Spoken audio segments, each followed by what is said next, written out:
بسم اللہ الرحمن الرحیم۔ ناظرین، آج عشر دینے کی فضیلت کے حوالے سے گفتگو کریں گے۔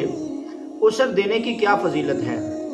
عشر کی ادائیگی کرنے والوں کو انعامات آخرت کی بشارت ہے، جیسا کہ قرآن مجید میں اللہ سبحانہ و تعالیٰ نے ارشاد فرمایا وَمَا أَنفَقْتُم مِّن شَيْءٍ فَهُوَ يُخْلِفُهُ وَهُوَ خَيْرُ الرَّازِقِينَ۔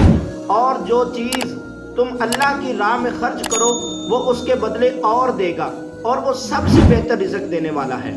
مزید اللہ سبحانہ و تعالیٰ نے قرآن مجید میں ارشاد فرمایا مَثَلُ الَّذِينَ يُنْفِقُونَ أَمْوَالَهُمْ فِي سَبِيلِ اللَّهِ كَمَثَلِ حَبَّةٍ أَنبَتَتْ سَبْعَ سَنَابِلَ فِي كُلِّ سُنبُلَةٍ مِّائَةُ حَبَّةٍ وَاللَّهُ يُضَاعِفُ لِمَن يَشَاءُ وَاللَّهُ وَاسِعٌ عَلِيمٌ۔ فرمایا ان کی کہاوت جو اپنے مال اللہ کی راہ میں خرچ کرتے ہیں اس دانے کی طرح ہے جس نے اگائی 7 بالیں، ہر بال میں 100 دانے، اور اللہ اس سے بھی زیادہ بڑھائے جس کے لیے چاہے، اور اللہ وسعت والا علم والا ہے۔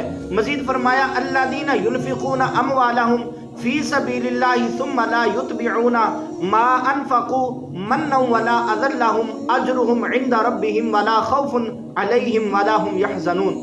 وہ جو اپنے مال اللہ کی راہ میں خرچ کرتے ہیں پھر دیے پیچھے نہ احسان رکھیں نہ تکلیف دیں، ان کا انعام ان کے رب کے پاس ہے اور انہیں نہ کچھ اندیشہ ہو نہ کچھ غم۔ پیارے آقا علیہ الصلوۃ والسلام نے بھی ترغیب امت کے لیے کئی مقامات پر راہ خدا میں خرچ کرنے کے کئی فضائل بیان کیے ہیں۔ حضرت سیدنا جابر رضی اللہ تعالیٰ عنہ آپ فرماتے ہیں کہ نبی کریم علیہ الصلوۃ والسلام نے ارشاد فرمایا جس نے اپنے مال کی زکوٰۃ ادا کر دی بے شک اللہ تعالیٰ نے اس سے شر دور فرما دی۔